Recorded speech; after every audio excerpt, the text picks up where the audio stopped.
We'll start with the starting pitcher, Josh Randall, going against his former school. 5 innings, 4 runs, none of them earned, 1 walk, 10 strikeouts. What, from your vantage point, seemed to be working for Randall tonight? Yeah, those outings can go either way sometimes, because of the emotion, with that being his old ball club and obviously having relationships over there and whatnot. But, he just did what he's been doing since he's stepped foot here at the University of San Diego on campus. He was poised. He was dominant. Last week had a great outing, first outing at Texas. We had talked about it after as a team, as a group, and said, hey, guys, if we get a performance like that from a Friday night guy, we're going to be in position A to win some Friday night games this year. And I think he went out and did that. I didn't think he let the moment get too big. He was convicted, and it's a great statement that he sent for the weekend. He talked about, not making tonight more than it needed to be. With this day and age of college athletics, a lot of transfers, a lot of times where you actually are playing your former school. Is that something you talk about with your guys that come in as transfers? Did you have that conversation with him before tonight, or is that a lot of it him of understanding it's cool to go against your former team, but not making it too big of a deal? Yeah, totally. I think as the message it stays the same throughout since day one in the fall. We stay with us, we stay with our team. We had a great experience last week on the road in a hostile environment in front of 8,000, 10,000 fans, whatever, what have you. And there's a lot of distractions that come in with the game, and there's a lot of moving parts. But the toughest teams and the better teams are the ones that can just stay focused on what their job is. And then also can fill the gap in what their teammates are doing as well too, and pick each other up. So that is consistent, and I couldn't be more proud of Josh going out there and executing that today and not letting the emotion get to him and control him in his outing tonight. And he was just dominant. How do you think Randall handled his environment in terms of a couple of things not working out for him with some defense, some jams that were created that not necessarily were his fault, and being able to overcome that and also not look like playing the blame game at all? Yeah, we talked about it just right now as a team, and when things are going to happen in life, and things are going to happen in this game of baseball. In baseball, I'm a firm believer, is a parallel of life, and you can feel sorry for yourself, you can be a victim, or you can overcome that and continue on with the process. And Josh's face, we always talk about the face of the pitcher, the face of the hitter, the defender.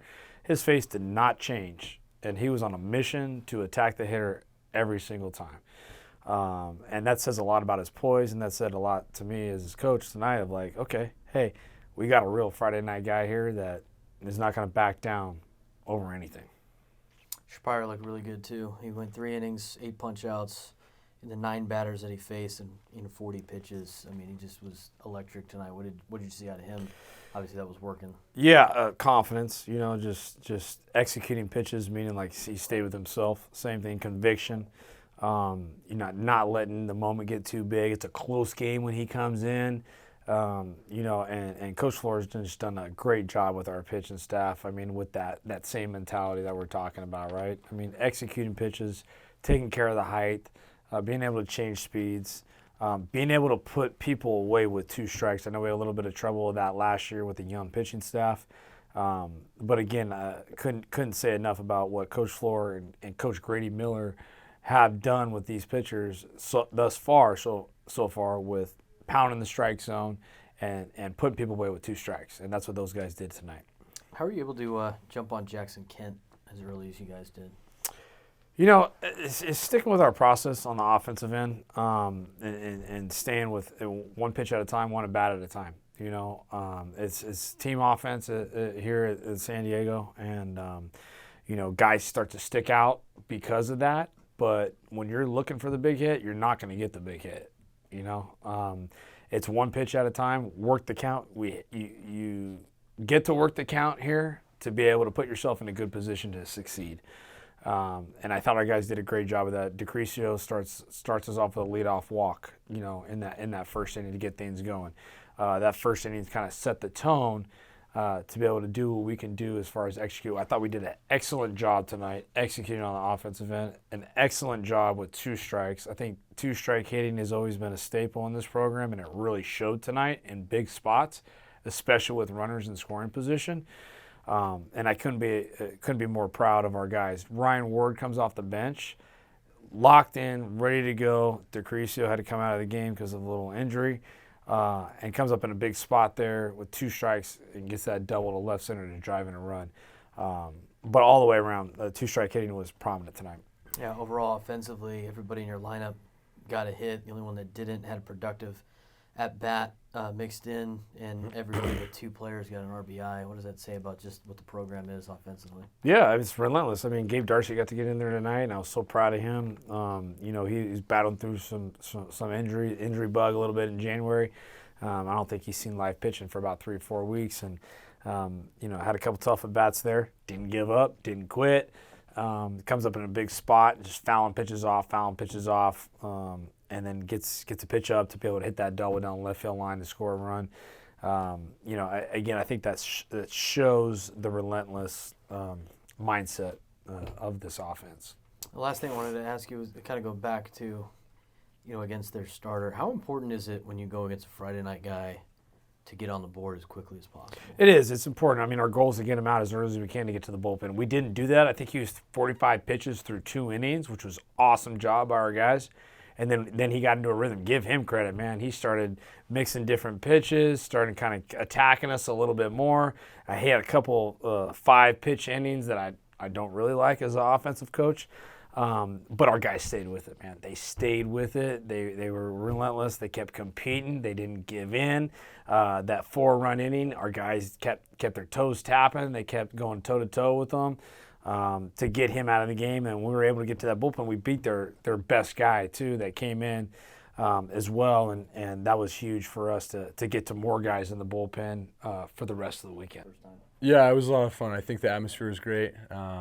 Obviously, super cool to have it be against your former team. I think also too just not making it bigger than it needs to be. I think that there's tendencies for that to happen, but just like 2-5 always talks about, like, we're playing the game. Don't need to make the moment bigger than it needs to be, but also have respect for who we're playing. And, it's always nice to just touch the mound, build off of last week, build on the momentum. We talked about it a lot. I think if you look at the guys, especially today, we really hung in there. Came from behind win, big last inning for us. A lot of momentum going into tomorrow. At what point did you think, when you were out there on the mound, that you really felt, the most locked in tonight? Because, you had a couple of times where you struck out the side and just were cruising through that order.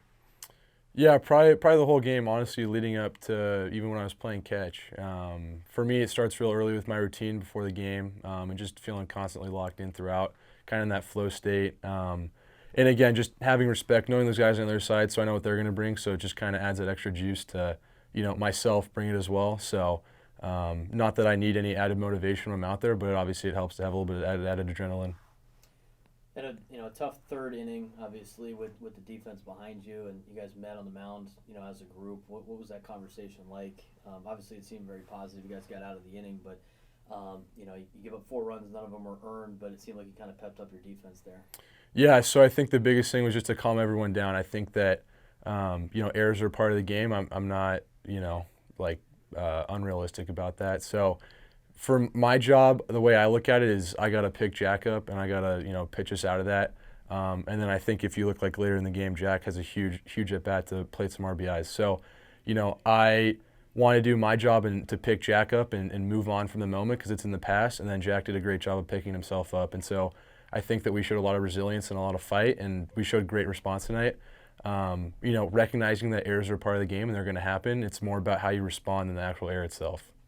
Got a lot of strikeouts out of the first guy coming out of the bullpen and the rest of the bullpen tonight. Pitching staff as a whole, after your night was done, how was it watching your brothers to go out there and pitch? Yeah, it's really special. I'm actually locker mates with Shapira, so I mean it's so cool to see him do his thing. Comes to the field every day, smile on his face, ready to work, just true love for the game, and it's really easy to root for someone like that. And I mean, man, it's impressive. I'm sure it was fun to watch up in the box tonight. Thurman did his thing, Minor too. So, overall, really fun to watch. yeah, it was nice to just sit back and watch the show keep going. You guys are always, helping each other out in terms of like the pitching staff and how to attack guys and everything. And from your vantage point for Shapiro, what was working for him, in your opinion? I think just total control of the strike zone, honestly, and not overthinking it, right? Like, it would be really easy for him to go in there and be juiced and try to just, blow things by him and kind of overpitch a little bit. But he showed that restraint, being an older guy. He's been in the moment before, didn't overpitch, just filled the zone with his fastball, curveball, changeup. And I think he had a real cerebral approach today, and that's really what helped him, have the success that he did.